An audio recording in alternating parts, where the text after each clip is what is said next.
چھوڑے مجھے، درد ہو رہا ہے۔ میں کوئی آپ کی زرخرید غلام نہیں ہوں، ایک جیتی جاگتی انسان ہوں، میں جو چاہوں کر سکتی ہوں۔ چھوڑے میرا ہاتھ۔ وہ اس وقت مہندی کی دلہن بنی ہوئی تھی، کلائیوں میں سرخ اور سفید پھولوں کے گجرے تھے، کانچ کی چوڑیاں جو اس سے بڑے چاؤ سے اس کی ماں نے پہنائی تھیں وہ کرچی کرچی ہو کر فرش پر گر رہی تھیں، مگر مقابل کھڑا شخص بغیر لحاظ کیے اس کی کلائیوں کو دبوچ کر دیوار سے لگا چکا تھا۔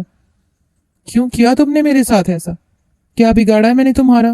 مجھے بتاؤ، کہاں غلطی ہوئی ہے مجھ سے؟ تم جو کہو گی میں کرنے کو تیار ہوں۔ مجھے بتاؤ میں نے ایسا کون سا جرم کر دیا جس کی تم مجھے اتنی بڑی سزا دے رہی ہو؟ تم مجھے جو کہو گی میں کرنے کو تیار ہوں۔ آج کے دن تک تم نے مجھے جو کہا ہے میں کرتا آیا ہوں، پھر کیوں تم میرے علاوہ کسی اور کی ہو رہی ہو؟ دیکھو میں مر جاؤں گا تمہارے بغیر، میں تمہارے بغیر زندگی کا تصور بھی نہیں کر سکتا۔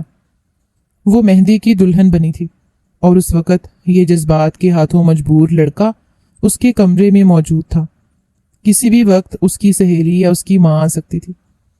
آخر کو اسے باہر مہمانوں کے بیچ رسموں کی ادائیگی کے لیے بھی تو لے کر جانا تھا۔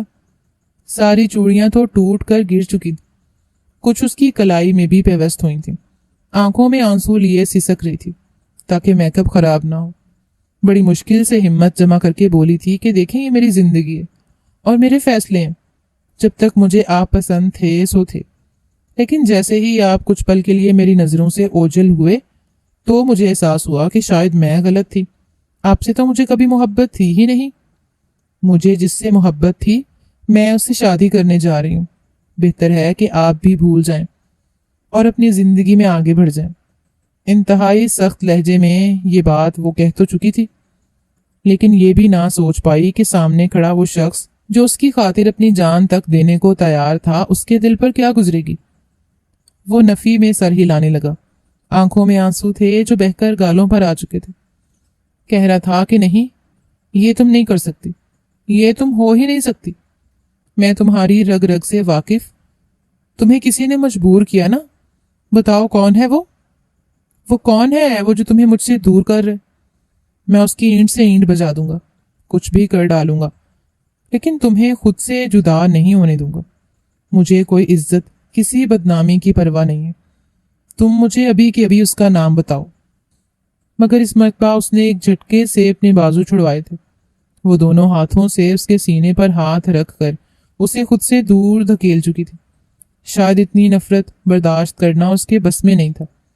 انتہائی بے یقینی سے اس نے اپنے سامنے کھڑی اپنی محبت کو دیکھا تھا جو کہہ رہی تھی کہ جاؤ یہاں سے، مر جاؤ، لیکن دوبارہ کبھی میرے سامنے مت آنا، سمجھے؟ تم نہیں رہ سکتے تو مر جاؤ یا مجھے مار دو۔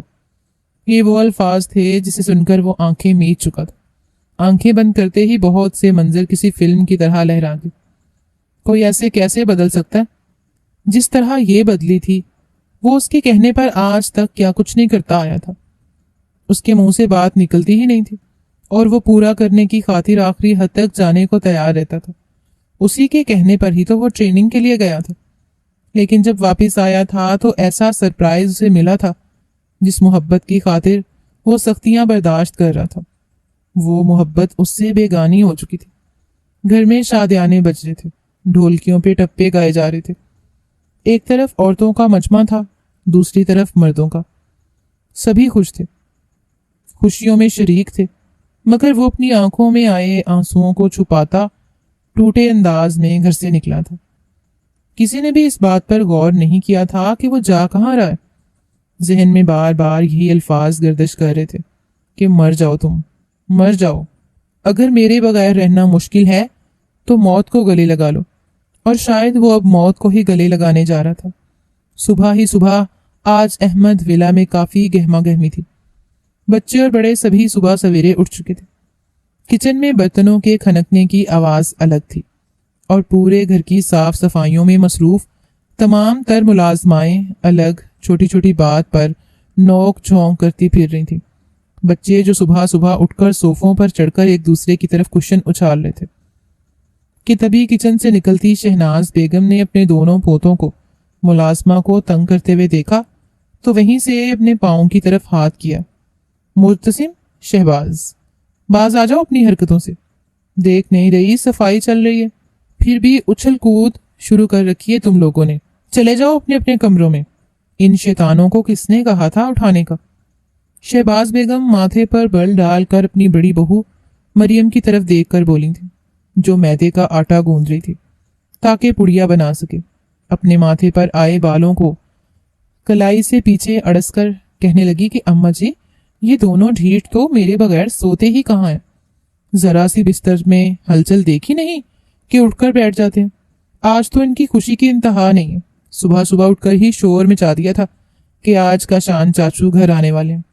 شہناز بیگم اپنے بیٹے کا نام سن کر جیسے بالکل تازہ دم ہو چکی تھی، چلتی چلتی اپنے دونوں پوتوں کے پاس آئی، جو دادی کو دیکھ کر ان کے کندھوں پر چڑھ گئے تھے۔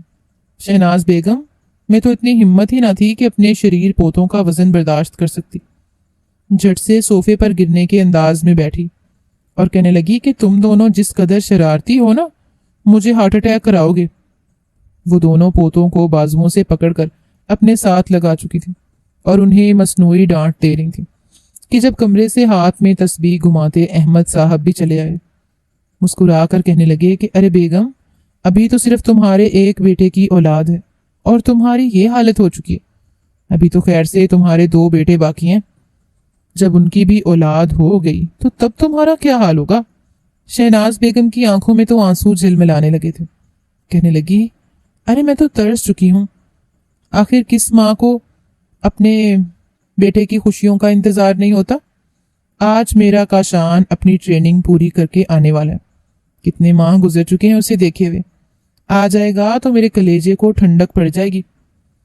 ٹھیک 12 بجے کاشان اپنے گھر میں پہنچا تھا، چہرے پر ایک مسکراہٹ تھی، 6 فٹ سے تجاوز کرتا قد اور سفید رنگ، ہلکی ہلکی بڑی ہوئی شیو اور سر پر ایک مخصوص کیپ پہنے، بیگ اپنے کندھوں پہ رکھے جب وہ لاؤنج میں داخل ہوا تو شہناز بیگم دوڑی دوڑی آگے آ گئی تھی، جا کر اپنے بیٹے کو سینے سے لگایا تھا۔ ہر کوئی ایک دوسرے کو مبارکباد دے رہا تھا۔ آخر کو ان کا بیٹا کاشان آفیسر بننے کی ساری ٹریننگ لے کر آ چکا تھا۔ ہر کوئی مبارکباد دے رہا تھا۔ تبھی اوپر والے پورشن سے نواز صاحب اپنی بیوی اور بچیوں کے ساتھ نیچے آئے تھے۔ کاشان کی نظریں تو شاید انہی کی متلاشی تھی۔ سب سے ملنے کے بعد باری اب کومل کی تھی، جس نے ہلکے گلابی رنگ کا فراک پہن رکھا تھا، سر پر سلیقے سے دوپٹہ لے رکھا تھا، ہلکا ہلکا میک اپ بھی کر رکھا تھا اور مسکرا رہی تھی۔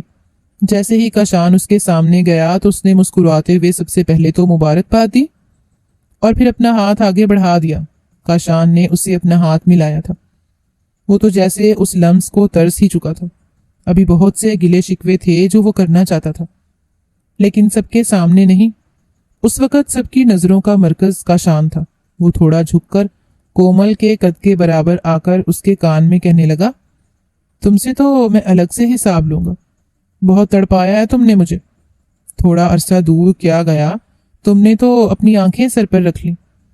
کومل اس کے یہ الفاظ سن کر متوجب سی ہو چکی تھی، جبکہ کاشان اندر داخل ہوا اور سب کے ساتھ بیٹھ کے آج احمد صاحب نے اپنے بڑے بھائی نواز صاحب کی بھی دعوت اپنے ہی گھر میں رکھی ہوئی تھی۔ دونوں بھائی اور ان کے بچے ایک ساتھ ڈائننگ ٹیبل پر بیٹھے کھانا کھا رہے تھے، ہلکی پھلکی بات چیت بھی چل رہی تھی۔ کومل اس وقت کاشان کے بالکل سامنے بیٹھی تھی۔ کچھ دیر بعد ہی مہمان گھر میں ملنے کے لیے آنے لگے۔ مبارکباد کا سلسلہ چلتا رہا اور کومل سے دوبارہ کاشان کی بات بھی نہیں ہو پائی تھی۔ وہ بس کسی بھی طرح سے کومل سے اکیلے میں مل کر سارے گلے دور کرنا چاہتا تھا، اس سے بات کرنا چاہتا تھا کہ آخر کیوں وہ اسے اتنی بے رخی دکھاتی رہی۔ وہ وہاں پر اس کے لیے تڑپ رہا تھا اور کومل نخرے پر نخرے دکھائی جا رہی تھی۔ کہیں رات کو جا کر مہمانوں کا رش کم ہوا تھا۔ یہی صحیح موقع تھا جب کاشان نے سوچا کہ وہ اوپر پورشن میں جا کر کومل سے کچھ دیر کے لیے ملاقات کرے گا، لیکن تبھی اس کی تایا جان اس کے چچا نے اسے بلا لیا۔ مرتا کیا نہ کرتا، اس کے پاس آ کر بیٹھ کے۔ لان میں سبھی بڑے موجود تھے۔ کاشان بھی بیٹھا اپنے دونوں بھائیوں کے ساتھ باتوں میں مشغول تھا۔ چائے کی چسکیاں لی جا رہی تھیں اور کاشان ٹریننگ کے دوران والے کچھ مزاحیہ واقعات کے بارے میں بھی بتا رہا تھا۔ رات کے 10:30 بجے تو محفل برخاست کی گئی اس وقت اگر کاشان اوپر پورشن میں جاتا تو یقیناً اچھا نہیں لگتا تھا، لیکن پھر بھی دل کے ہاتھوں ایسا مجبور تھا کہ خود پر قابو نہ کر پایا۔ موبائل پر پہلے تو واٹس ایپ پر کومل کو کچھ میسج کیے کہ تم نیچے آ رہی ہو یا پھر میں اوپر آ جاؤں۔ کومل نے ایموجی کو دیکھا تو پل حیرت والے ایموجی سینڈ کیے، پھر کہنے لگی یہ کیا پاگل ہو گئے ہیں، یہ کون سا وقت ہے ملنے آنے کا، آپ صبح اٹھیے گا جب ابو اٹھ جائیں گے۔ جس پل میسج کاشان نے پڑھا تو ہنس پڑا، کہنے لگا کیوں، میں نے تایا جان سے تو نہیں ملنا؟ میں نے تو تایا جان کے سب سے پہلے پروڈکٹ کومل نواز سے ملاقات کرنی ہے، میں تمہیں ایسے تو نہیں چھوڑنے والا بچو، ایک دفعہ میرے ہاتھ لگو، بہت تڑپایا تم نے مجھے۔ ٹریننگ کے تھکے ہارے میرے ساتھ موجود دوست سونے کے لیے لیٹ جاتے تھے، میں جتنا مرضی تھکاوٹ کا شکار ہوتا تھا پھر بھی تمہارے میسیجز کے انتظار میں بیٹھا رہتا تھا، اور تم جی بھر کر مجھے پھر نظر انداز کرتی رہی۔ جب تک تم مجھے ایک ایک بات کا حساب نہیں دو گی نا، میں تو تمہیں سونے نہیں دینے والا۔ انتہائی دکھی مگر لاڈ سے کاشان یہ بولا تھا۔ جواب میں کوئی رپلائی نہیں آیا تھا۔ رات کے تقریباً 11:30 بج چکے تھے۔ کاشان سے یہ گھر اور کمرے بھولے ہوئے تو بالکل نہیں تھے، جانتا تھا کس وقت تایا جان اور تائی جان دوائی وغیرہ لے کر سو چکے ہوں گے۔ کومل کا کمرہ سیڑھیوں سے جاتے ہی دائیں طرف مڑنے پر سب سے پہلے آتا تھا۔ آس پاس لاؤنج میں نظر دوڑائی، سبھی گہری نیند میں سو رہے تھے۔ ایک بوڑھی ملازمہ تھی جو باہر لان میں اپنی چارپائی بچھا کر سو رہی تھی۔ کاشان نے گہری سانس خارج کی اور بغیر چاپ پیدا کیے سیڑھیاں چڑھ کر اوپر جانے لگا۔ اوپر پورشن میں جانے کے بعد اس کا رخ سیدھا کومل کے کمرے کی طرف تھا۔ یہ پہلی مرتبہ تو نہیں تھا جو کاشان کومل سے ملنے کے لیے یوں رات کے وقت آ رہا ہو۔ اس سے پہلے تقریباً آج سے 3 سال پہلے جب کومل کی سالگرہ تھی تو رات کے ٹھیک 12 بجے کیک اور گفٹ لے کر کاشان کومل کے کمرے میں آیا تھا۔ کومل اس وقت بے خبر سو رہی تھی جب اس نے بڑے ہی دھیان سے کیک اٹھایا تھا۔ کچھ پھول بھی اس نے ڈیکوریشن کے طور پر ساتھ رکھے تھے، اور پھر جس پل وہ کیک لے کر کومل کے پاس گیا تو اچانک کینڈل کی روشنی میں کاشان کا چہرہ دیکھ کر کومل کی چیخ نکلنے لگی تھی۔ چیخ کیا نکلتی، کاشان نے ہڑبڑی میں وہ کیک کومل کے منہ پر ہی دے مارا۔ وہ ہاتھ اس کے منہ پر رکھنا چاہتا تھا لیکن ہاتھ میں تو کیک تھا، وہ کیک اس کے پورے منہ کو بھر چکا تھا۔ جب تک کاشان کو اپنی غلطی کا احساس ہوا بہت دیر ہو چکی تھی۔ اندھیرے میں کومل کے چہرے پر لگی کریم دیکھ کر کاشان ہنسا تھا، جبکہ کومل کا تو بس نہیں چل رہا تھا کہ چلا چلا کر کاشان کو خوب سنائے۔ اگلے ہی پل بیڈ سے اٹھی اور اپنے دونوں ہاتھوں سے کاشان کا گلا پکڑ لیا تھا۔ کہنے لگی کاشان کے بچے، یہ کیا کیا تم نے، کوئی تمیز ومیز ہے کہ نہیں؟ اور جواب میں کاشان نے ہنس کر اپنا ایک ہاتھ کومل کی کمر پر رکھا تھا اور دوسرا ہاتھ اس کی گال پر لگی ہوئی کریم پر لگا کر اپنے ہی منہ میں ڈال کر کہنے لگا happy birthday to you, ذرا بکھرے انداز سے۔ وہ 6 فٹ سے تجاوز کرتا تھا اور کومل 5 فٹ اور 6 انچ تھی، دبلی پتلی سی تھی۔ وہ اس کو کمر سے پکڑ کر سیدھا آئینے کے سامنے لے گیا تھا۔ نیم روشنی میں خود کو آئینے میں اس حلیے میں دیکھ کر کومل کی چیخ نکلتے نکلتے بچی تھی، جبکہ دبے دبے کاشان کو ہنستا دیکھ کر وہ رکی نہیں تھی بلکہ اپنے منہ سے ساری کریم اتار کر کاشان کے کپڑوں پر مل دی تھی اور اسی کیک پر کاشان کا بھی منہ دے مارا تھا۔ دونوں کی حالت ایسی ہو چکی تھی کہ 10 بار منہ دھونے پر بھی چہرے سے چکنائی نہ اتری۔ وہ سالگرہ کومل کو ہمیشہ یاد رہنے والی تھی، اور اس کے بعد آج دوسری مرتبہ کاشان چپکے سے کومل کے کمرے میں آیا تھا۔ دھیرے سے ہینڈل گھما کر جب وہ اندر داخل ہوا تو کومل آج بھی یوں ہی ایک طرف پہلو بدلے سو رہی تھی۔ بیڈ پر آڑی ترچھی پڑی تھی، بال کھلے تکیے پر پھیلے ہوئے تھے، چہرے پر ایک اطمینان اور مسکراہٹ تھی۔ کاشان چلتا چلتا کومل کے قریب آیا، ایک نظر اسے دیکھا تو جیسے ایک سکون سا اپنے وجود میں اترتا ہوا محسوس کرنے لگا۔ آگے بڑھ کر اپنا ہاتھ کومل کی کمر پر رکھنا چاہا، لیکن نہ جانے کیوں ایک جھجک سی آڑے آ چکی تھی، ایک عجیب سی بے چینی تھی جو اس کے دل کو گھیر گئی، ورنہ آج سے پہلے تو ایسا کبھی بھی نہیں ہوا تھا۔ 2 سال کے لیے وہ اس گھر سے کیا گیا تھا کہ اسے اپنی محبت اپنی کومل ہی پرائی سی لگنے لگی۔ اس نے اپنا ہاتھ کومل کے چہرے کی طرف لایا اور پھر گال پر پھیلے ہوئے بالوں کو کان کے پیچھے کرنے لگا۔ ابھی زہرہ جبی کے حسن کی کچھ جھلک کاشان کو دکھائی دی ہی تھی کہ تبھی کومل کی آنکھ کھل گئی۔ کومل نے ایک دم سے اپنے اوپر جھکے ہوئے کاشان کو دیکھا تو حلق سے چیخ نکلتے نکلتے رہ گئی، کیونکہ اس مرتبہ کاشان اپنا ہاتھ کومل کے نازک لبوں پر رکھ چکا تھا۔ پھر دوسرا ہاتھ اپنے لبوں پر رکھ کر کہنے لگا، شور مت مچاؤ، میں ہوں، تمہاری چیخنے کی عادت نہیں گئی نا؟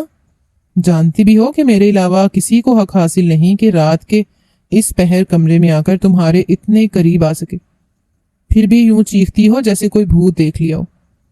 کومل بالکل سکتے کی کیفیت میں آ چکی تھی۔ ایک پل کو تو اس نے سانس لینا بھی بند کر دیا تھا۔ کاشان اس کے بے حد قریب تھا۔ جیسے ہی کاشان کو یہ احساس ہوا وہ فوراً پیچھے ہٹا۔ کومل اٹھ بیٹھی تھی، گہرے گہرے سانس لینے لگی۔ جھٹ سے تکیے کے پاس پڑا ہوا دوپٹہ اٹھا کر اس نے اپنا آپ لپیٹا تھا، جبکہ کاشان بغور اسے دیکھے گیا۔ سب سے پہلے جا کر تو اس نے کمرے کو اندر سے لاک کیا تھا اور پھر روشنی جلا کر سیدھا کومل کے سامنے آ کر کھڑا ہو گیا۔ سینے پر اپنے دونوں بازو باندھ رکھے تھے، جبکہ کومل سر جھکائے بیڈ پر بیٹھی بار بار شکایتی نظروں سے کاشان کو دیکھ کر کہہ رہی تھی کہ آپ کو اس وقت یہاں پر نہیں آنا چاہیے تھا، آپ صبح بات کر لیتے جو کرنی تھی۔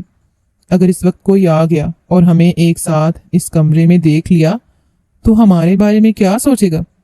بالکل بھی اچھا نہیں لگتا مجھے تو لگا تھا ٹریننگ پر جائیں گے تو سدھر جائیں گے، لیکن اب تو مزید ہی بگڑ کر آ گئے۔ پتہ نہیں وہاں پر رہ کر اور کیا کیا کرتے رہے ہوں گے۔ کومل کے منہ سے یہ باتیں سن کر کاشان کو دھچکا لگا تھا۔ وہ آگے بڑھا اور کہنے لگا کہ کومل، یہ کیسی باتیں کر رہی ہو تم؟ میری محبت ہو، تمہیں میں اپنا سب کچھ مانتا ہوں، اور یہ کیا کیسی عجیب باتیں کر رہی ہو؟ تمہارے منہ سے ایسی باتیں سوٹ نہیں کرتی۔ یہ بات تم بھی جانتی ہو کہ تمہارے علاوہ میرے دل و دماغ میں کوئی آ ہی نہیں سکتا۔ کیا میری جدائی میں تم اتنی پاگل ہو گئی ہو کہ اس طرح کا رویہ رکھنے لگی ہو؟ مانتا ہوں انسان کی طبیعت میں چڑچڑاپن آ جاتا، لیکن اتنا بھی نہیں کہ تم اس طرح کی باتیں کرنے لگ جاؤ۔ کیا تمہیں مجھ پر اعتماد نہیں ہے؟ کاشان اتنا کہہ کر کومل کے سامنے بیٹھ چکا تھا۔ کومل سر جھکائے بیٹھی بار بار کہہ رہی تھی کہ آپ یہاں مت بیٹھیے، جائیں یہاں سے فی الحال، مجھے آپ سے فی الحال کوئی بات نہیں کرنی۔ کاشان کے تو ارمانوں پر پانی سا پھر چکا تھا۔ وہ جو تڑپ کومل کی آنکھوں میں دیکھنا چاہتا تھا، وہ تڑپ اسے کہیں دکھائی نہیں دے رہی تھی۔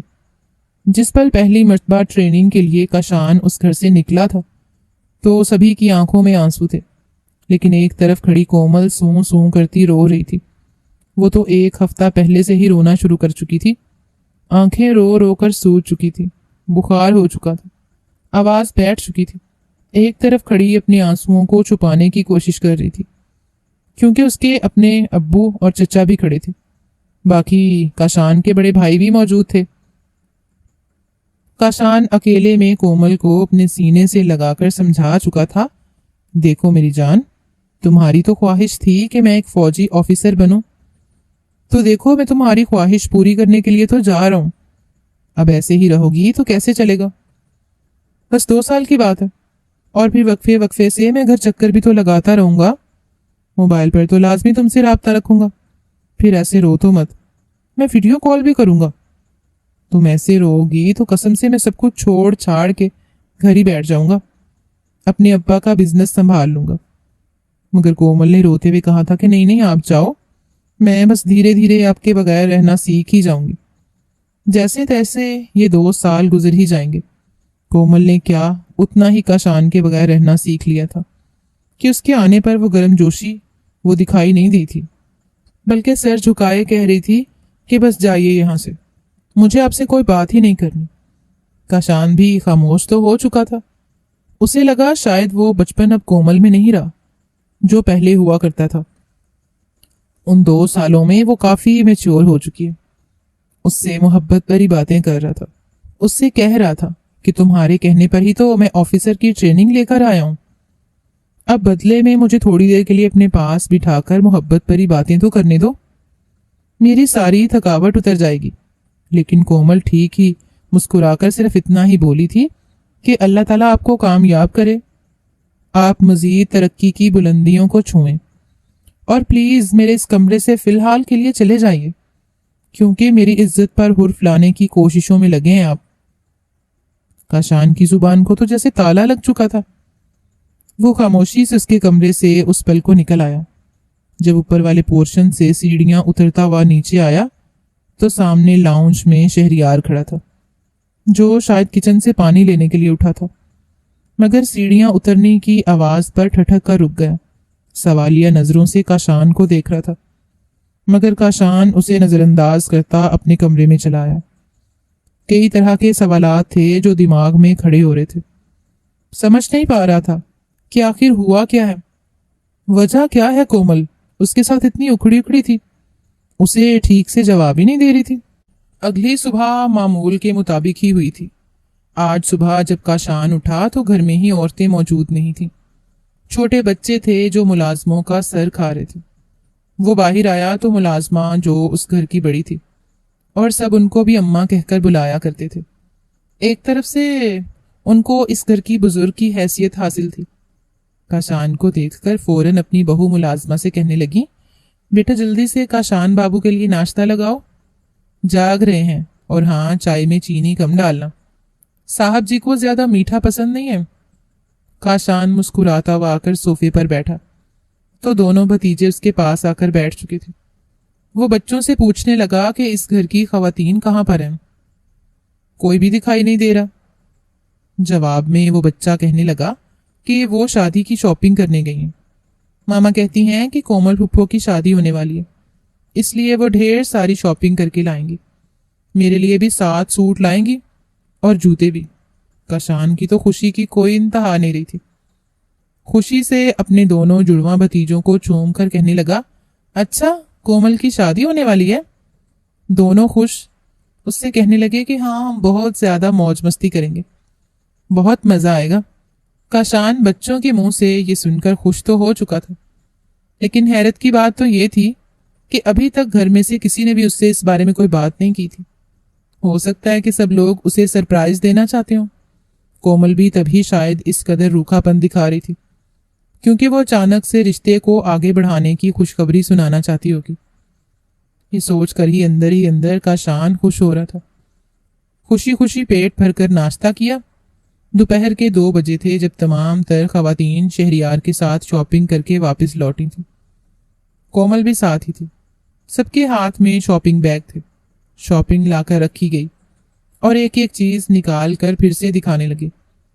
کاشان کو سب سے زیادہ دلچسپی تو کومل کے کپڑوں میں تھی۔ وہ ان کپڑوں کو دیکھ کر یہ تصور کرنے لگا جس پر کومل یہ پہن کر اس کے برابر میں بیٹھے گی تو نہ جانے کیسی لگے گی۔ کومل وہاں پر بیٹھی تھی۔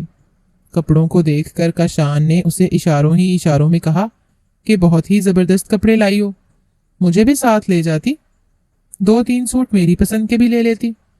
چلو کوئی نہیں، شادی کے بعد ہی صحیح، سارے سوٹ میری پسند کے پہننا پڑیں گے، پھر تمہیں کوئی سرگوشی نما انداز میں کاشان اسے یہ کہہ چکا تھا۔ چلو کوئی نہیں، شادی کے بعد ہی صحیح، سارے سوٹ میری پسند کے پہننا پڑیں گے تمہیں، وہ سرگوشی نما انداز میں کاشان اسے یہ کہہ چکا تھا۔ جواب میں کومل ماتھے پر بل ڈال کر کاشان کو دیکھنے لگی۔ شرم آنی چاہیے آپ کو، کبھی بھی کچھ بھی بول دیتے ہیں، بہت ہی چھچورے ہو چکے ہیں آپ، مجھے آپ سے اس طرح کے لفظوں کی امید نہیں تھی۔ کاشان کو تو حیرت ہو رہی تھی۔ اسے لگتا تھا جیسے کہ اس کی کومل ہو ہی نہ، ساری شاپنگ اسے دکھائی جا رہی تھی۔ شہریار بھی وہیں پر موجود تھا۔ آخر کو تھکی ہاری خواتین اپنے اپنے کمروں میں جا کر آرام کرنے کے لیے لیٹ گئیں، اور کومل بھی اوپر جا چکی تھی۔ کاشان کے کہنے پر بھی اس نے اکیلے میں کاشان کے ساتھ ملنے پر رضامندی ظاہر نہیں کی تھی۔ اس رات منگنی کی بات چل رہی تھی۔ کہا جا رہا تھا کہ کل منگنی کا فنکشن رکھ لیتے ہیں، بچے ہیں تھوڑا انجوائے بھی کر لیں گے، تو 3 دن مائیوں کے دن رکھتے ہیں، ڈھولکی وغیرہ بجائیں گے، ذرا رونق شونق ہو جائے گی گھر میں، اور پھر جمعے والے روز نکاح، اور پھر ہفتے کو ولیمہ رکھ لیں گے۔ وہاں پر یہ باتیں چل رہی تھیں اور کاشان سر جھکا کر مسکرا کر بیٹھا تھا۔ ہر معاملے میں کاشان کی رضامندی پوچھی جا رہی تھی، اور کاشان چہرے پر مسکراہٹ سجائے یہ کہہ رہا تھا کہ جو آپ لوگوں کو بہتر لگے آپ لوگ وہ کر لیں۔ وہ تو یہی سمجھ رہا تھا کہ اس کی منگنی ہونے والی ہے، مگر اگلی صبح جو بم کاشان پر پھوٹا، کاشان کے تو وہم و گمان میں بھی نہیں تھا۔ اگلی صبح جب اس کی آنکھ کھلی تو گھر کا نقشہ ہی کچھ اور تھا۔ گھر کو تھوڑی بہت سجاوٹ سے سجایا گیا تھا۔ صبح صبح گھر کی صفائی ستھرائی شروع کر دی گئی، جس پر کاشان سفید رنگ کا کرتا پہن کر تیار ہو کر باہر آیا تو اسے کسی طرح کا کوئی پروٹوکول نہیں دیا گیا، بلکہ تمام تر خواتین تو پہلے ہی اوپر تایا جان کے پورشن میں موجود تھیں۔ کاشان بھی خود ہی چلتا رہا ہوا اوپر والے پورشن میں گیا۔ جو منظر اس نے دیکھا اس کے دل میں درد کی ٹھیسیں اٹھی تھیں، کیونکہ سامنے کومل منگنی کا سوٹ پہنے تیار کھڑی تھی، اس کی تصاویر بنائی جا رہی تھیں۔ مگر جس پل وہ آ کر صوفے پر بیٹھی اور تالیاں بجیں تو کاشان کے قدموں کے نیچے سے تو کوئی زمین نکل چکی تھی۔ گھر کے ہی تمام تر افراد یہاں پر موجود تھے۔ کاشان کو سب سے پیچھے کھڑا دیکھ کر اس کا بڑا بھائی اسے کندھوں سے پکڑ کر کہہ رہا تھا کہ ارے کیا پیچھے کھڑے ہو، آگے آؤ، دیکھو تو اس شہریار کے بچے کی طرف، شکل سے کتنا گھننا میسنا لگتا تھا، مگر ہمارے خاندان کی سب سے پیاری بچی کو اپنے پیار کے جال میں پھانس لیا ہے۔ مجھے تو سمجھ نہیں آتی آخر کومل نے اس میں ایسا کیا دیکھا جو اس کے ساتھ شادی کرنے کے لیے راضی ہو گئی۔ شہریار کو تو ماننا پڑے گا بھائی۔ کاشان کا بڑا بھائی ہنستے ہوئے جان بوجھ کر شہریار کو چڑھانے کے لیے سب کچھ کہہ رہا تھا، جبکہ کاشان کے تو چہرے کی رنگت بالکل پیلی پڑ چکی تھی، کیونکہ سامنے صوفے پر کومل شہریار کے ساتھ بیٹھی تھی۔ کومل کے چہرے پر مسکراہٹ تھی اور شہریار بھی دھیمی سی مسکراہٹ سجائے بیٹھا تھا۔ ایک پل کو کاشان کو لگا جیسے وہ کوئی خواب دیکھ رہا ہے۔ ایسا ممکن بھی کیسے تھا؟ یہ بات تو سبھی جانتے تھے کہ کاشان اور کومل ایک دوسرے کو پسند کرتے ہیں، پھر کومل کی منگنی شہریار کے ساتھ کیسے ہو سکتی تھی؟ کاشان اگلے ہی پل آگے بڑھا اور آگے بڑھ کر ان دونوں کے سامنے آیا تھا، بغیر یہ جانے کہ سب بڑے موجود ہیں۔ اس نے کومل کو مخاطب کیا تھا، یہ سب کچھ کیا ہے کومل؟ یہ کیا کوئی مذاق چل رہا ہے کہ آپ سب لوگ میرے ساتھ پرینک کر رہے ہیں؟ یقین مانو میرا جگر پھٹ جائے گا۔ شہریار کیا طریقہ ہے یہ؟ اٹھ جاؤ یہاں سے، تم جانتے ہو نا مجھے اس طرح کے مذاق بالکل بھی پسند نہیں ہے۔ اگر تم لوگ میرے ساتھ کوئی مذاق کر رہے ہو تو دیکھو میں کومل کے معاملے میں کوئی مذاق برداشت نہیں کروں گا۔ سب کے چہرے پر پہلے جو مسکراہٹ تھی اب سنجیدگی پھیل چکی تھی، ماتھے پر بل پڑ چکے تھے۔ شہناز بیگم آگے بڑھیں، کہنے لگیں بیٹا کیا بات کر رہے ہو؟ آج شہریار اور کومل کی منگنی ہے نا؟ مگر کاشان اگلے ہی پل کہنے لگا کہ میں کومل کو پسند کرتا ہوں۔ کومل کے کہنے پر میں ٹریننگ کے لیے گیا، صرف اور صرف اس لیے کیونکہ کومل چاہتی تھی کہ آپ لوگوں کو نہیں پتا، میں کومل کے لیے کچھ بھی کرنے کو تیار ہوں۔ پھر یہ کیا طریقہ ہے؟ کسی بچے کی مانند روتے ہوئے کاشان ایسا کہہ رہا تھا۔ وہاں پر کتنے ہی نفوس موجود تھے، مگر سب کو تو سانپ سونگھ چکا تھا۔ شہریار اپنی نشست سے اٹھا نہیں تھا، بلکہ اپنا ہاتھ آگے بڑھا کر کومل کا ہاتھ پکڑ لیا۔ کومل بھی اس کا ہاتھ سختی سے پین چکی تھی۔ پھر کہنے لگی کہ یہ کیا بات ہوئی؟ میں نے تو آپ کو آج تک صرف اپنا کزن ہی مانا، اور ایک کزن، ایک اچھا دوست سمجھ کر ہی آپ کو کہا تھا کہ آپ ٹریننگ لے کر آئیے۔ میں نے تو کبھی آپ کو اس نظر سے نہیں دیکھا۔ میں تو شہریار کو ہی پسند کرتی تھی اور اسی سے شادی کرنے والی ہوں۔ آپ کیوں میری عزت خراب کرنے کی کوشش کر رہے ہیں کاشان؟ اس کی کومل کہہ رہی تھی۔ ایسا ممکن بھی کیسے ہو سکتا تھا؟ کاشان کو لگ رہا تھا جیسے وہ کوئی خواب دیکھ رہا ہو، اور شہریار تو اس کی ہر ایک جذبات سے واقف تھا۔ پھر وہ اپنے ہی بڑے بھائی کو دھوکہ دینے کے بارے میں سوچ بھی کیسے سکتا تھا؟ فوراً نواز صاحب اور احمد صاحب نے کاشان کو جھڑکا تھا، کہنے لگے کہ بیٹا اگر اس طرح کا کچھ تھا بھی تو پہلے بتاتے، لیکن اب دونوں بچوں کا رشتہ طے ہو چکا ہے اور ان کی باہمی رضامندی سے ہی ہوا ہے۔ کاشان کے لیے سب کچھ برداشت کرنا آسان نہیں تھا۔ جب کومل اور شہریار ایک دوسرے کو انگوٹھی پہنا رہے تھے، وہ اس محفل سے چلا آیا تھا، گھر سے ہی باہر آ گیا تھا، بے مقصد گاڑی سڑکوں پر چلاتا رہا اور پھر ایک ویرانے میں کھڑے ہو کر فلک شگاف چیختا رہا۔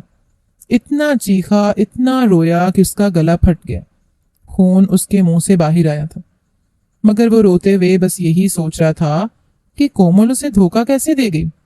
کیا وہ اب تک اسے صرف ایک کزن مان کر، ایک اچھا دوست مان کر سب کچھ کہہ رہی تھی؟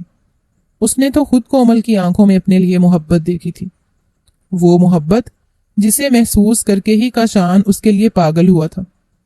جب سے ہی جوانی کی دہلیز میں قدم رکھا تھا تب سے ہی کاشان کومل کو پسند کرتا تھا، لیکن آج تک کبھی یہ کہنے کی نوبت ہی نہیں آئی تھی، نہ ہی براہ راست ایک دوسرے کے سامنے محبت کا اظہار کیا گیا تھا۔ منگنی کی تقریب اختتام کو پہنچ چکی تھی۔ شہریار سب کے سامنے مسکرا رہا تھا اور کومل بھی، مگر جیسے ہی سب کا دھیان ہٹا تو کومل کے چہرے پر موت کی زردی آ چکی تھی۔ وہ گہری سانس لینے لگی۔ اپنی انگلی میں شہریار کی انگوٹھی اس نے اتار کر اپنے ہاتھ میں پکڑ لی تھی اور وہاں سے اٹھ کر کمرے میں چلی گئی، جبکہ شہریار بھی چپ چاپ چہرے پر سنجیدگی سجائے واپس آ چکا تھا۔ کاشان کی یہ حرکت کوئی گھبرانے پر مجبور کر چکی تھی۔ بار بار اسے کال کیے جا رہی تھی لیکن وہ کال اٹھا ہی نہیں رہا تھا۔ شہناز بیگم شہریار کی طرف دیکھ رہی تھی کہ کاشان نے حرکت کی تو کیسے؟ اگر وہ اپنے دل میں اس طرح کی کوئی بات رکھتا بھی تھا تو پہلے بتاتا۔ مگر شہریار اگلے ہی پل بولا کہ کاشان بھائی جو کچھ سوچتے ہیں مجھے اس سے کوئی فرق نہیں پڑتا۔ میں اور کومل ایک دوسرے کو پسند کرتے ہیں اور بھائی کے لیے یہی بہتر ہے کہ وہ اپنا سارا دھیان اپنی جاب پر دے۔ بلا وجہ اب میرے اور کومل کے بیچ آنے کی کوشش مت کریں۔ کاشان کے لیے حقیقت تسلیم کرنا مشکل تھا۔ اسے تو اس بات کی سمجھ ہی نہیں آ رہی تھی کہ آخر ایسی وجہ کیا بنی۔ 2 سال کے لیے وہ گھر سے ہی تو گیا تھا اور اس 2 سال کے عرصے میں کومل اسے چھوڑ کر شہریار کی محبت اپنے دل میں جگا چکی تھی۔ ساری حقیقت کھل کر کاشان کے سامنے تھی، لیکن پھر بھی اس کا دل یہ ماننے کو تیار نہیں تھا کہ کومل اسے دھوکہ دے چکی ہے اور اسی کے چھوٹے بھائی کے ساتھ شادی کرنے والی ہے۔ کومل تو شہریار کی رگ رگ میں بسی ہوئی تھی، مطلب وہ اسے اپنی نظروں کے سامنے کسی اور کا ہوتا ہوا دیکھ بھی کیسے سکتا تھا؟ بار بار گھر سے اس کے ماں باپ اسے کال کر رہے تھے، بلا رہے تھے، یہاں تک کہ شہناز بیگم نے جب اپنے راج دلارے کو قسم دی تب جا کر وہ گھر آیا تھا۔ 2 دن سے گھر سے لاپتہ تھا، ادھر ڈیوٹی بھی شروع ہونے والی تھی، لیکن کاشان کو تو جیسے کسی چیز کی ہوش ہی نہیں رہی تھی۔ وہ مسلسل اسی کشمکش میں مبتلا تھا کہ کومل اسے دھوکہ دے بھی کیسے سکتی ہے۔ جس روز وہ گھر آیا اس روز مہندی تھی۔ شہناز بیگم نے اپنے بیٹے کی اجڑی حالت دیکھی تو گھبرا سی گئی۔ اسے اپنے کمرے میں لے کر اپنے سامنے بٹھا کر اس کا چہرہ اپنے ہاتھوں میں لے کر سمجھانے لگی کہ بیٹا یہ سارا قسمت کا لکھا ہوتا ہے، اگر کومل تمہاری قسمت میں ہوئی تو تمہیں مل جاتی۔ ابھی تمہارے گھر آنے سے 1-1.5 مہینہ پہلے ہی شہریار نے کومل کے لیے پسندیدگی ظاہر کی۔ پہل تو مجھے بھی لگتا تھا کہ کومل اور تم ایک دوسرے کو پسند کرتے ہوگے، لیکن راز تو یہ کھلا کہ کومل اور شہریار ایک دوسرے کو پسند کرتے ہیں۔ یہ شہریار کی ہی مرضی تھی کہ جلد از جلد ان دونوں کا رشتہ طے کر کے شادی کر دی جائے۔ کاشان چپ چاپ سب کچھ سن رہا تھا۔ وہ اب اپنی ماں کو کیا بتاتا کہ اس سے کس طرح اس کے سگے بھائی اور محبت نے دھوکہ دیے۔ جیسے جیسے شام ہو رہی تھی شہناز بیگم اپنے بیٹے کے لیے سوٹ رکھ کر گئی تھی کہ بیٹا یہ پہن لینا اور اپنا منہ ٹھیک رکھو۔ کومل دنیا کی آخری لڑکی نہیں ہے، تمہیں تو کومل سے اچھی لڑکیاں مل جائیں گی، لیکن خدا را کبھی اپنے بھائی کا گھر خراب کرنے کے بارے میں مت سوچنا۔ کاشان اس وقت تو خاموش رہا تھا، لیکن جیسے جیسے محبت دکھ کے بجائے غصے میں بدلنے لگی تو وہ سیدھا بغیر کسی بات کا لحاظ کیے موقع پا کر کومل کے پاس پہنچ چکا تھا۔ مگر کومل نے بھی اسے یہی کہا تھا کہ اگر مجھے بھول نہیں سکتے تو مر جاؤ۔ وہ سارے مہمانوں کے بیچ گھر سے باہر نکل آیا تھا۔ گھر میں مہندی کی رسم شروع ہو چکی تھی۔ شہریار اور کومل کو ایک ساتھ بٹھایا گیا۔ مہندی کی رسمیں کی جا رہی تھیں، لیکن کہیں اندر، بہت اندر کچھ ٹوٹ پھوٹ کا شکار تھا۔ نہ شہریار خوش تھا اس سے شادی سے اور نہ ہی کومل۔ کومل کی آنکھوں میں آنسو تھے جسے بار بار وہ مسکراہٹ سے چھپانے کی کوشش کر رہی تھی۔ دل ہی دل میں بس یہ کہہ رہی تھی کہ ہو سکے تو مجھے معاف کر دینا کاشان، میں تمہاری نفرت تو برداشت کر سکتی ہوں لیکن تمہیں ٹوٹتا ہوا کڑتا ہوا نہیں دیکھ سکتی۔ مہندی کی رسم اختتام پذیر ہو چکی تھی، لیکن کہیں بھی کاشان دکھائی نہیں دے رہا تھا۔ شہناز بیگم اسے کال کر رہی تھیں کہ بیٹا لوگ تمہارا پوچھ رہے ہیں میں کس کس کو جواب دیتی پھروں گی؟ خدارا ہماری عزت رکھ لو۔ لیکن جواب میں کاشان بولا تھا کہ میری ڈیوٹی شروع ہو چکی ہے، میں گھر واپس نہیں آ سکتا۔ آپ لوگ شادی انجوائے کیجیے اور میری طرف سے مبارکباد لازمی دیجیے گا۔ اگلے روز کومل اور شہریار کا نکاح تھا۔ احمد صاحب کے کہنے پر ہی سب مہمانوں کے سامنے عزت برقرار رکھنے کے لیے کاشان واپس گھر آ چکا تھا۔ چند لمحوں کے لیے منظر عام پر، لیکن پھر فنکشن سے ہی چلا گیا، جس پر نکاح خواہ شہریار اور دلہن بنی بیٹھی کومل کے پاس گیا تھا۔ اسی پر ہی اس فنکشن کو خیر بات کہہ کے کاشان باہر آ چکا تھا۔ دل میں درد کی ٹھیسیں اٹھ رہی تھیں، وہ بار بار اپنا سینہ مسل رہا تھا۔ ہستی کھلکھلاتی اس کی باہوں میں موجود کومل کی یادیں بار بار ذہن میں آ رہی تھیں۔ ابھی بھی اسے کہیں نہ کہیں یہ بات ڈھارس دیے ہوئے تھی کہ یا تو سب کچھ جھوٹ ہے یا پھر کومل کے ساتھ زبردستی ہو رہی ہے۔ کچھ تو ایسا ضرور ہے جو اب تک اس سے چھپایا گیا۔ وہ اب تک اگر جی رہا تھا تو یہ کومل کی محبت تھی۔ کہیں نہ کہیں کومل ابھی بھی اسے محبت ضرور کرتی تھی، مگر وہ اسے دھوکہ دے گی کیوں؟ پہلے 2 دن تو کاشان کے دل میں انتہائی رنج اور دکھ رہا، لیکن دھیرے دھیرے یہی دکھ نفرت میں بدلنے لگا۔ اسے کومل سے نفرت ہونے لگی تھی۔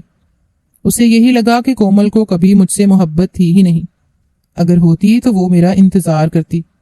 میں اس کی خاطر ہی فوج کی نوکری میں گیا تھا، ورنہ میرے پاس میرے باپ کا بزنس تھا، جائیداد تھی، مجھے کیا ضرورت پڑی تھی یہ سب کچھ کرنے کی؟ میں اس سے دور رہا بھی تو صرف اس کے لیے، اور وہ مجھے خود سے دور کر کے میرے بھائی کے ساتھ۔ یہ سوچ کر کاشان کے دل میں نفرت بڑی تیزی سے سرایت کرنے لگی تھی۔ جہاں رگ رگ میں کبھی کومل کی محبت بستی تھی، وہاں نفرت پھیل چکی تھی۔ تقریباً 1 ماہ تک کاشان منظر عام سے بالکل غائب رہا تھا، اور اس 1 ماہ میں وہ بالکل مر ہی چکا تھا۔ وہی دوسری جانب شہریار اور کومل شادی کے بندھن میں بندھنے کے بعد اپنی زندگی کا آغاز کر چکے تھے۔ 1 ماہ بعد جب کاشان واپس گھر لوٹا تو سب کچھ معمول کے مطابق ہی تھا۔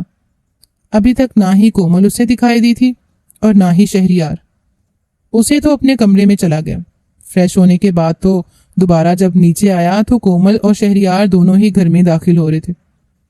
کومل کی طبیعت تھوڑی خراب سی لگ رہی تھی، رنگت پیلی پڑی ہوئی تھی، وہ لڑکھڑائے جا رہی تھی، اور شہریار اسے سہارا دے کر اندر لا رہا تھا۔ جس پل ان دونوں کو ایک ساتھ دیکھا تو دل میں زہر سا پنپنے لگا۔ کاشان نے ایک تنزیہ نظر دونوں پر ڈالی تھی۔ جس طرح کومل کی حالت تھی، یہی لگ رہا تھا کہ شاید بہت جلد خوشخبری آنے والی ہے۔ کاشان دونوں کو نظر انداز کرتا سامنے صوفے پر بیٹھ چکا تھا اور اپنے بھتیجوں کے ساتھ بیٹھ کر چپس کھانے لگا۔ سامنے دوسری طرف صوفے پر کومل آ کر بیٹھی تھی۔ صوفے سے ٹیک لگائے آنکھیں مونج چکی تھی۔ ملازمہ سے کہلوا کر اس کے لیے ناشتہ منگوایا گیا۔ شہناز بیگم پریشانی کے عالم میں شہریار سے پوچھ رہی تھی کہ بیٹا کیا بات ہے؟ ڈاکٹر کیا کہتے ہیں؟ کیا ہوا ہے؟ کومل کو کوئی خاص پریشانی کی بات تو نہیں ہے؟ جواب میں شہریار کے لیے سانس خارج کرنا مشکل ہو رہا تھا۔ امی بس تھوڑا بہت انفیکشن ہے، ڈاکٹر کہتے ہیں کہ آرام کرے گی تو ٹھیک ہو جائے گی۔ کاشان نے ایک نظر کومل پر ڈالی تھی۔ وہ پہلے سے کافی کمزور ہو چکی تھی۔ نہ جانے کیوں اسے لگ رہا تھا جیسے اس کے بال پہلے جیسے نہیں رہے، اس کی خوبصورتی بالکل زائل ہو چکی ہے۔ مگر اسے کیا، وہ تو اب شہریار کی محبت تھی، اس کی امانت تھی۔ اب مرتی ہے جیتی ہے، اسے اس سے فرق ہی کہاں پڑتا ہے۔ کومل کے لیے وہ بالکل پتھر دل ہی تو ہو چکا تھا۔ کچھ دیر تو وہاں پر بیٹھا رہا، پھر انتہائی تڑپ کر کہنے لگا، اتنا ہی رومانس سوچ رہا ہے تو کمرے میں کیوں نہیں چلے جاتے؟ جوائنٹ فیملی ہے، بچے بھی دیکھ رہے ہوتے ہیں، شادی تو کر لیے، لیکن تھوڑے مینر سیکھ لیجیے۔ کومل نظریں چرا گئی تھی، جبکہ شہریار اگلے ہی پل ماتھے پر بل ڈال کر بولا، کیا کر رہے ہیں آپ بھائی؟ کیوں چلا رہے ہیں؟ اپنی بیوی کو اگر تکلیف ہو رہی ہے، دیکھا تو ادھر چلے جائیں، وہاں سے بلا وجہ ہم پر جلسی والی نظر مت آ جائے۔ کاشان تو جل بھن چکا تھا، چپ چاپ ریموٹ ایک طرف پٹکتا ہوا اٹھ کر باہر آ گیا۔ نہ جانے کیوں، مگر کومل پر اس وقت بے چینی سی ہونے لگی تھی۔ سوچ رہا تھا بس ایک رات ہی یہاں رہوں گا، پھر واپس شہر چلا جاؤں گا۔ لیکن یہ خیال کھائے جا رہا تھا کہ کومل کی خراب طبیعت تشویشناک بھی ہونے لگی تھی کہ لمبے گھنے بال جو کمر کا قاتل اور اس کی پہچان تھی۔ وہ سوچ رہا تھا بس ایک رات یہاں رہوں گا پھر واپس شہر چلا جاؤں گا، لیکن کومل کی طبیعت کا غم بھی اسے کھائے جا رہا تھا۔ کومل کی خراب ہوتی طبیعت کافی تشویشناک تھی۔ اس کے اتنے لمبے گھنے بال جو کمر کا قاتل تھے اور اس کی اتنی سفید رنگت جو بالکل ختم ہو چکی تھی، نہ پہلے جیسے شوق رہے تھے، پتہ نہیں شہریار اسے تھام کر کمر سے باہر لاتے تھے۔ وہ یہی سوچ رہا تھا کہ چند دن کا وائرل انفیکشن ہوگا، لیکن کومل کو بیمار دیکھ کر اس کے ذہن میں عجیب سی پریشانی زائل ہونے لگی تھی۔ وہ شام کاشان کی زندگی کی سب سے بری شام تھی، جب وہ گارڈن میں بیٹھی ہوئی کومل کو اکیلا پا کر جگمگاتا ہوا اس کے پاس چلا آیا۔ ایک نظر اس نے کومل پر ڈالی تو وہ یوں خسمسا بیٹھی تھی جیسے کہ معذور شخص بیٹھا۔ کومل کی حالت دیکھ کر کہنے لگا، میری بد دعاؤں میں تم پر بڑا گہرا اثر ہوا ہے۔ احمد اپنے عقب میں کاشان کی آواز سن کر کومل نے پلٹ کر دیکھا تھا۔ شاید وہ رو رہی تھی کیونکہ آنکھوں سے آنسو بہ رہے تھے۔ جلدی سے اپنی آنکھیں صاف کرنے لگی۔ ہو سکتا ہے آپ کی بد دعاؤں کا ہی اثر ہو۔ جواب میں کاشان طنزیہ مسکرایا، کہنے لگا، جس روز تم نے مجھے دھوکہ دیا تھا نا، پھر میری بلا سے تم جیتی مجھے کوئی فرق نہیں پڑتا، مگر کیا کروں، میرا دل کم بخت تمہیں دیکھ کر پھر سے تڑپ رہا۔ بہت سمجھا رہا ہوں اسے کہ یہ منافق ہے، دوگلی عورت ہے، تجھے محبت کی راہوں میں لا کر تیرے بھائی کے ساتھ اب ایک بستر پر، مگر کیا کروں، پتہ ہے عشق کیا تھا نا، اس لیے بھولنے میں ذرا وقت لگے گا، مگر اب تمہیں اس حالت میں دیکھ کر بڑا سکون مل رہا ہے۔ میری نظروں کے سامنے اب تم مر بھی جاؤ نا تو اس کرب کا بیان نہیں کر سکتی جو مجھے تمہاری وجہ سے ہوا تھا۔ بہرحال تم تو خوش ہوگی، ایک لڑکا تمہارے لیے مجنوں بن گیا، لیکن فکر نہ کرو، چند ہفتوں بعد ہی میں بھی شادی کر کے تم سے بھی پیاری لڑکی گھر میں لانے والا ہوں۔ اس کی ہر بات سن رہی تھی کومل، مسکرا کر بولی کہ اللہ پاک نے آنے والی لڑکی کے نصیب اچھے کرے، آپ کو اس کے ساتھ نصیب کرے خوشی۔ اسے اتنا ہی بول پائی تھی، اس سے زائد بولنا اور اس میں ہمت نہیں تھی۔ اس رات سب کے سونے کے بعد کومل کے کمرے سے شہریار کو نکلتا دیکھا، جو بجائے اس کے کمرے میں سونے کے گیسٹ روم میں جا کر سو رہا تھا۔ کاشان اس وقت جہاں پر کھڑا تھا وہاں پر اندھیرا تھا، اس لیے شہریار کی اس پر نظر تو نہ پڑ سکی، لیکن کاشان اگلے 2 روز تک شہریار اور کومل کی حرکتوں کو نوٹ کرتا رہا۔ دونوں سب کے سامنے بھلے ہی میاں بیوی تھے، لیکن جیسے ہی اکیلے ہوتے تو ایک دوسرے سے کنارہ کر لیتے، جیسے ان کا آپس میں کوئی رشتہ ہی نہ ہو۔ اس روز جب ڈاکٹر کے پاس کومل کی اپارٹمنٹ تھی تو شہریار اسے لے کر جا چکا تھا۔ نہ جانے کیوں سوچ کر کاشان نے بھی ان کا پیچھا کرنا شروع کر دیا۔ وہ جو ہاسپٹل کے باہر آ کر رکے تھے، وہ ہاسپٹل کینسر کا ہاسپٹل تھا جس میں وہ دونوں اندر چلے گئے۔ ریسیپشن پر جا کر جب کاشان نے کومل شہریار کے نام پر پوچھا تو ریسیپشن پر کھڑی لڑکی نے یہی بتایا تھا کہ ان کو دماغ کا کینسر ہے، لاسٹ سٹیج پر ہے، پچھلے 4 ماہ سے ان کا یہاں پر علاج ہو رہا ہے۔ کاشان کے تو پورے وجود میں بجلی سی دوڑ چکی تھی۔ جس پل وہ دونوں گھر آئے تھے تو ان کا سامنا کاشان سے ہوا تھا۔ شہریار سے سوال کر رہا تھا کہ بتاؤ کیا ہے، کومل کو تو تم لوگ کینسر کے ہسپتال میں کیا کر رہے تھے؟ شہریار کا گرے بان تک کاشان پکڑ چکا تھا، جبکہ کومل اسی پل لڑکھڑا کر گری تھی۔ شہریار سے پہلے کاشان آگے بڑھا تھا اور کومل کو اپنی گود میں اٹھا چکا تھا، چیخ چیخ کر کہہ رہا تھا، شہریار بتاؤ کیا ہے۔ کومل کو ہر کوئی حیرت سے دیکھ رہا تھا، رو رہا تھا، جبکہ شہریار بس روئے جا رہا تھا۔ کومل کو ہاسپٹل لے جایا گیا جہاں پر ڈاکٹر نے ٹریٹمنٹ شروع کر دیا۔ شہریار سب کو بتا رہا تھا کہ جب کومل کو کالج سے لینے کے لیے گیا تھا تو راستے میں کومل کو چکر آ گئے، وہ گاڑی میں ہی بے ہوش ہو چکی تھی۔ میں اسے فوراً ہاسپٹل لے کر گیا تھا جہاں پر کچھ ٹیسٹ وغیرہ ہوئے اور یہ بات سامنے آئی تھی، کومل کو کینسر ہے۔ سب سے پہلے میرا دھیان کاشان بھائی کی طرف گیا تھا۔ ڈاکٹر کہنے لگے کہ جو دماغ کے کینسر کا علاج نہیں ہو سکتا، البتہ علاج کر کے زندگی بڑھائی جا سکتی ہے، لیکن زیادہ وقت تک دنیا نہیں دیکھ سکتے۔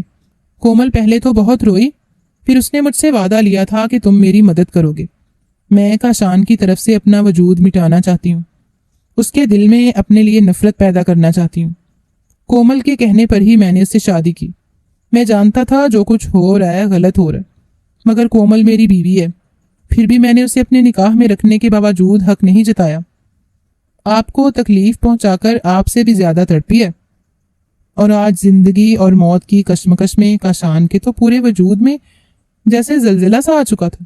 وہ ڈاکٹر سے کہہ رہا تھا کہ ایک مرتبہ مجھے اسے ملنے دیجیے، کوئی بھی اسے کومل سے ملنے نہیں دے رہا۔ ساری نفرت جو اس کے دل میں پنپ رہی تھی جھاگ کی طرح بیٹھ چکی تھی۔ آدھے گھنٹے بعد ڈاکٹرز باہر آئے تھے، جن کا کہنا تھا کہ ہم کومل کو نہیں بچا سکے، اس کی زندگی یہیں تک تھی۔ سن کر تو جیسے کاشان کی زندگی ہی اجڑ گئی تھی۔ پورے خاندان میں قیامت برپا ہو چکی تھی۔ جس پر کومل کی ڈیڈ باڈی گھر آئی، سبھی دھاڑے مار مار کر رو رہے تھے، جبکہ کاشان اسے ہوش ہی نہیں تھا۔ شاید کومل اس سے بھی زیادہ محبت کرتی تھی۔ اگر شہریار حقیقت نہ بتاتا تو کبھی بھی کاشان حقیقت جان نہ پاتا۔ اپنے ہاتھوں سے کاشان نے کومل کا وجود قبر میں اتارا تھا، پھر چپ چاپ واپس گھر آ گیا۔ پہلے چپ سادھ رکھی، پھر اگلے ہی روز بغیر بتائے ڈیوٹی پر چلا آیا۔ ٹھیک 1 گھنٹے بعد نیوز چینلز پر یہ بریکنگ نیوز چلی کہ کاشان احمد گولی لگنے سے جہاں فانی سے کوچ کر چکے۔